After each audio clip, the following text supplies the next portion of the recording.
আসসালামু আলাইকুম ওয়া রাহমাতুল্লাহি ওয়া বারাকাতুহু। সম্মানিত দর্শক, আপনারা অবশ্যই অবগত আছেন যে আজকে মুহররমের ৮ তারিখ, আগামীকাল ৯ এবং পরের দিন ১০।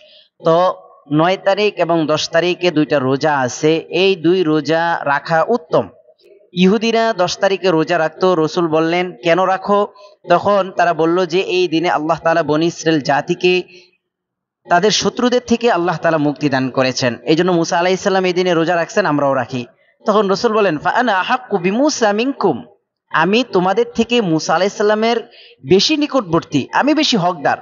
তখন ফাসামাহু ওয়া আমারা বিসিয়ামি। রাসূল রোজা রাখছেন ওই দিনে এবং সাহাবায়ে কেরামকে আদেশ করছেন, সবাই রোজা রাখেন। রাসূল রোজা রাখছেন, সাহাবায়ে কেরাম রোজা রাখছেন।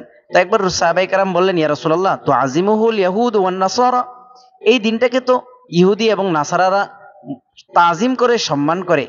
তখন রাসূল বললেন, ইনশাআল্লাহ আমি আগামী বছর এই দিনটার সাথে আরেকটা রোজা রাখবো।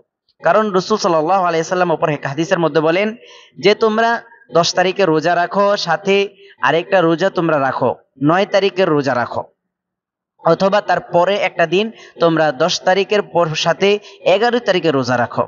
তো ২ দিন রোজা রাখার কথা কেন বললেন? বলছেন, খালিফুল ইয়াহুদা, তোমরা ইহুদিদের বিরোধিতা করো।